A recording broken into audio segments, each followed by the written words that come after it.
So, as a content creator that focuses on helping moms specifically create forms of side income so that they can financially protect themselves from relationships, from bad jobs, from, just overall being in stuck situations. Because let's face it, we spend a lot of time doing a lot of things other than creating income for ourselves. But as a creator that constantly is covering these types of topics, I get a lot of inboxes from women who are stuck and they're looking for answers.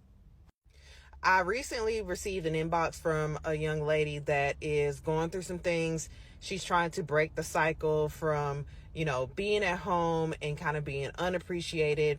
She stated that she's living with her husband and she's completely dependent on him financially, and he's kind of like showing his ass.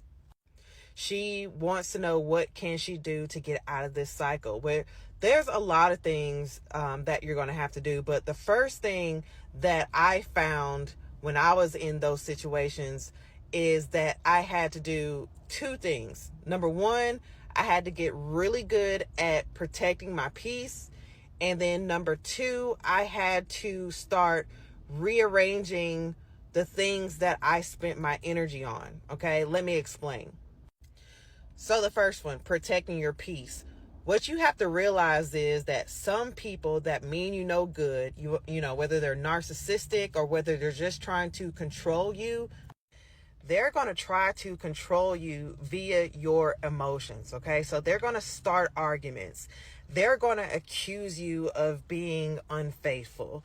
They're going to be nitpicking you, all in an attempt to get you off balance, to get you off centered.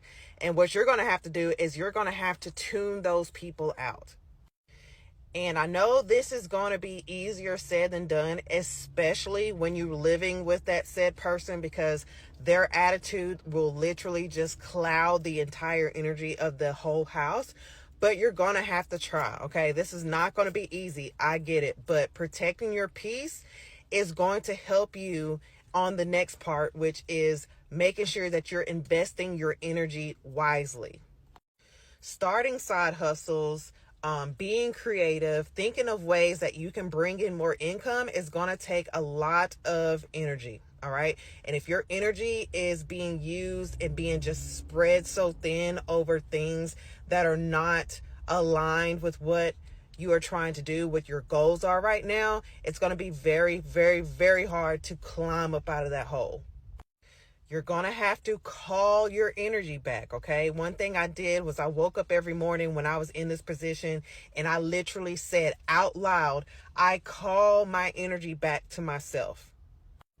And I'm going to give you some examples of what this looks like. So that might mean instead of you making big breakfasts every morning, you do girl breakfast instead, like a cup of coffee and a couple of pieces of toast. That might mean paring down this Christmas.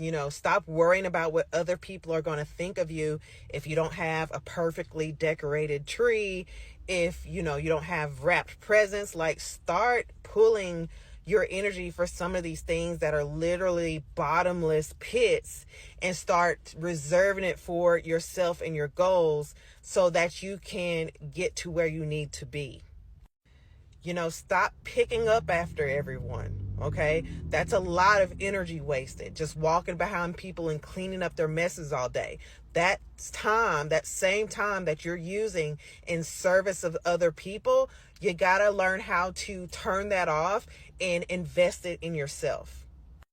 Matter of fact, here's what I want you to do. I want you to get a piece of paper, or I want you to open up your notes app on your phone, and I want you to kind of just record everything that you can remember yourself doing yesterday. I don't care how minute you thought the task was or how insignificant, what you did was. I want you to record everything on that piece of paper. Then once you're done, I want you to go and I want you to cross out everything that you feel is an energy vampire in your life. I can promise you that there are going to be several, if not dozens of things on that list that you literally did not have to do, or that you could assign to somebody else. Or maybe if you're in that position financially, you can outsource to somebody else. Once you eliminate those things that you crossed off from your day and you make a habit of doing that, you'll find that the pressure is being relieved and you can start to think more clearly. You can start using your hands. You can start using your mind and your energy to invest into the things that are going to get you up out of that rut, to stop you from being so dependent financially on somebody else. And not just financially, but emotionally as well. Oftentimes we're spending a lot of time, looking for that validation, that those compliments, those, just those assertions that what we're doing is some type of benefit towards everybody around us. But, when you're living with somebody who is committed to making you feel some type of way, who is committed to keeping you down, you're not going to find that validation. You're going to have to create it within yourself. So this is what I would do in this situation. This is what I have done in these situations. This is getting a bit long though. So I'll probably go to a part 2, but that's what you got to do. Okay. When you finally realize, okay, I need a change. I need to stop being dependent, and I got to find something that I can do that I can support myself.